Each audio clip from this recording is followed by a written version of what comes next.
The City of Cape Town is turning to technology to bolster crime-fighting efforts. The city will introduce dashboard cameras and body cameras for law enforcers. According to SAP's crime stats, the Western Cape is seeing a decrease in murder rates but remains a crime hotspot. Reporter Kevin Brandt is with the city's law enforcement to find out how they'll be using the latest technology, and he joins us now live to give us more details. Kevin, have you been able to see exactly how the technology will be used, maybe taken a drive around with enforcers?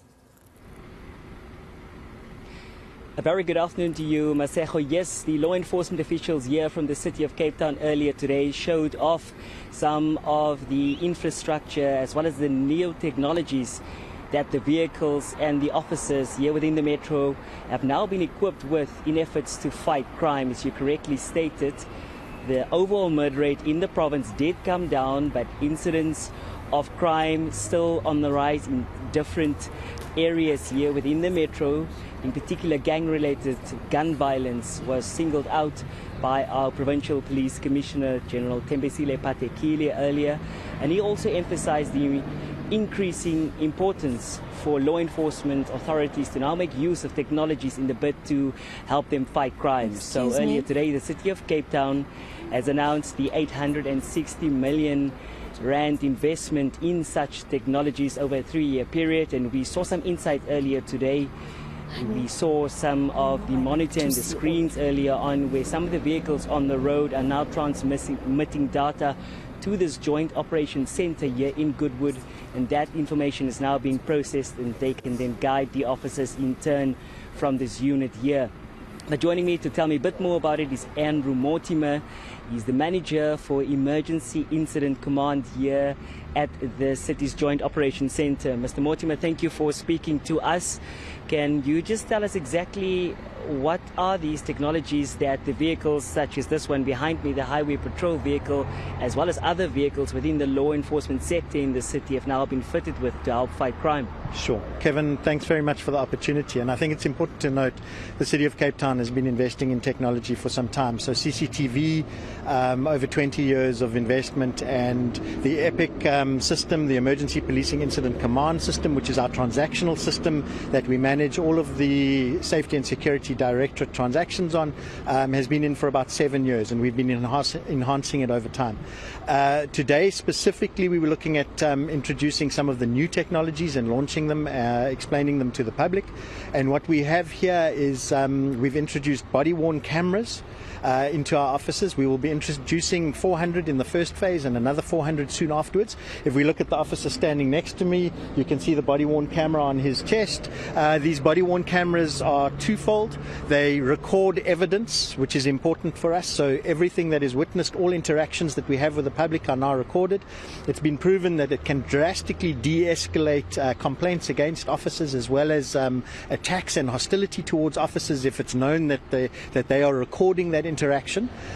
We've done a lot of work with some international best practice around how we should deploy these technologies. So that's the first component of the new introduction, is the body-worn cameras for our officers. As I mentioned, it's digital evidence gathering, but they also stream live. So under certain circumstances, we would be able to stream that footage that's captured by that camera live back to our control rooms to make better decisions, whether that's relating to service delivery protests or a major motor vehicle accident or something like that. We get insight. The cliche, "a picture speaks 1,000 words," is relevant in this environment. So that's quite important for us. And then furthermore, we've added in-vehicle camera systems to our vehicles. We've utilized the highway patrol vehicles in the background as a first pilot, but we will be rolling these out to pretty much all our policing vehicles as soon as budget and time allows in this process. So the in-vehicle camera system consists of 4 cameras, 2 forward-facing cameras, one which is a visual camera.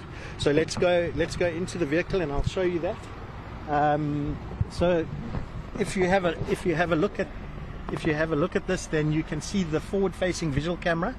The ANPR camera, which is the number plate reading camera, is mounted in the front of the vehicle, and so we are doing both a visual evidence gathering and streaming in real time, as well as reading every number plate that this vehicle drives past. If there is a number plate that hits on one of our lists, then that number plate is able to be, it alerts us on the system. The driver or the passenger would be able to utilize the system to get alerts and things on it, and then they would be able to stop. We have different levels of alerts, and the officers will respond differently to different alerts. We also have a rear-facing camera and an ANPR camera on the back of the vehicles. Andrew, thank you very much for taking us through some of the technologies that the city's law enforcement vehicles have now been fitted with here in the city of Cape Town. Over the next 3 years, Masego, 860 million rand has been made available, and that is to allow the city to install more of such technologies as they feel that they have to tighten the noose, so to speak, around the perpetrators and hone in on very specific crimes here. And as you've heard from Andrew Mortimer here at the Joint Operations Centre in the city, taking us through some of the new additions that will aid the law enforcement officers as they try and keep Cape Town's community safe. Masego? All right, Kevin Brandt, our reporter live for us in Cape Town. Thank you. Let's leave it there for now.